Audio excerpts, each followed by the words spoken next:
Ha anunciado el exalcalde de Medellín, el señor Daniel Quintero, su intención de ser precandidato presidencial para las elecciones del año 2026.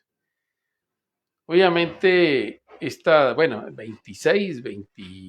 26 son las elecciones presidenciales.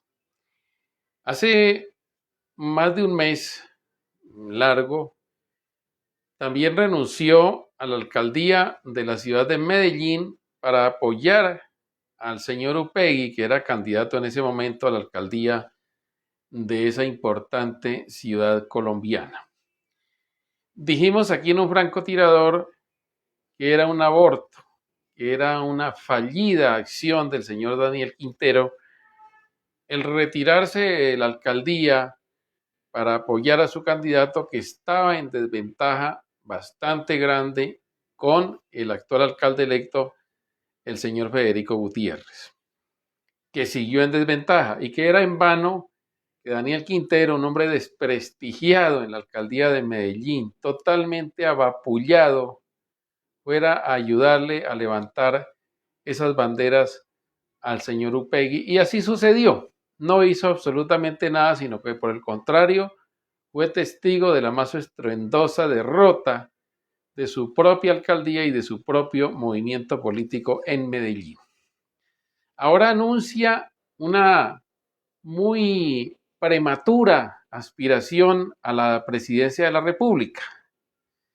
Y digo prematura porque todavía falta mucho río por correr en las aguas del horizonte colombiano. Además, porque ayer nada más, estoy hablando del 9 de noviembre, la Fiscalía le dictaminó orden de captura a 6 de sus más inmediatos colaboradores.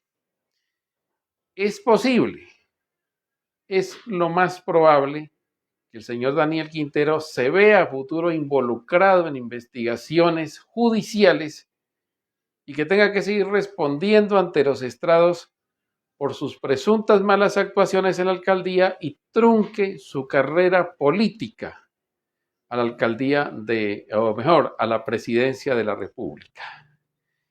Ahora, ese es un análisis que hacemos. Yo creería que no va a ser muy larga la carrera de este señor Quintero a la presidencia, por lo que ya dije. Es posible que esté involucrado en asuntos de corrupción y termine enredado en asuntos jurídicos que le van a impedir ser candidato presidencial. Pero vamos al otro punto. En el escenario nacional, los presidentes originarios de Antioquia no, o mejor, los candidatos a la presidencia por Antioquia no han tenido éxito. Después del señor Álvaro Uribe Vélez, que es el hombre recordado como gran presidente por una gran mayoría de colombianos, los otros aspirantes antioqueños han sido fallidos. Caso del señor Sergio Fajardo, que ha intentado al menos en unas 3 o 4 oportunidades y le ha ido muy mal. Caso de hace casi 2 años con el señor Federico Gutiérrez, que aspiró y le fue muy mal. Y mucho menos ahora Daniel Quintero va a poder posicionarse en ese escenario. El escenario que se pinta para el año 2026 en las elecciones en Colombia van a ser polarizadas, como lo están en la mayoría de países latinoamericanos y europeos. Polarizadas hacia la izquierda y a la derecha.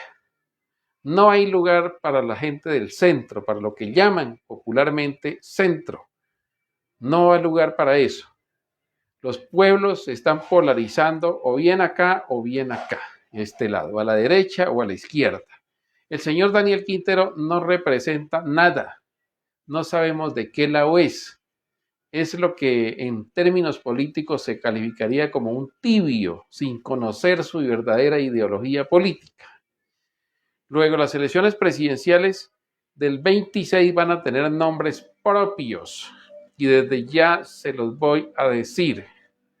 Se van a disputar en el pacto histórico en una gran coalición nombres como el propio Gustavo Bolívar o la propia María José Pizarro. Yo creería que la candidata del pacto histórico en general y de la izquierda colombiana va a ser la señora Pizarro, la senadora María José Pizarro, por su legado histórico, por su beligerancia y por su posición cercana al gobierno nacional, por haber sido su padre un militante del M-19, el mismo movimiento político que militó Gustavo Petro.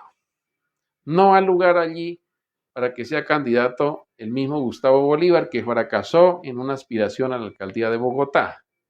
En ese pacto histórico no vemos escenario donde puedan caber la señora Claudia López, exalcaldesa de Bogotá, que seguramente también irá a ser precandidata. No vemos en un buen escenario al señor Camilo Romero, que actualmente está de embajador en la Argentina. ¿Será María José Pizarro la probable candidata de la izquierda total? Y se tendrá que enfrentar a otra mujer de la derecha, que se llama María Fernanda Cabal, que irá por el Centro Democrático y sectores conservadores. Y cuando hablo de conservadores, no solamente hablo los del partido, sino liberales, que son conservadores, Centro Democrático, incluso Cambio Radical, que son conservadores. Ni el mismo Vargas Lleras tendrá oportunidad de sentar allí una posición porque no aparece ni en la derecha, ni en la extrema derecha, ni aparece en la izquierda menos. Es un hombre que se cataloga entre moderado. No tendría opciones de llegar a confluir con un electorado para poder disputarse el poder. Será entre derecha e izquierda la pelea en el año 2026 en Colombia. Los tibios no tendrán oportunidad de llegar muy lejos en esta justa electoral. Para el francotirador les habló Santiago Villarreal. Hasta pronto.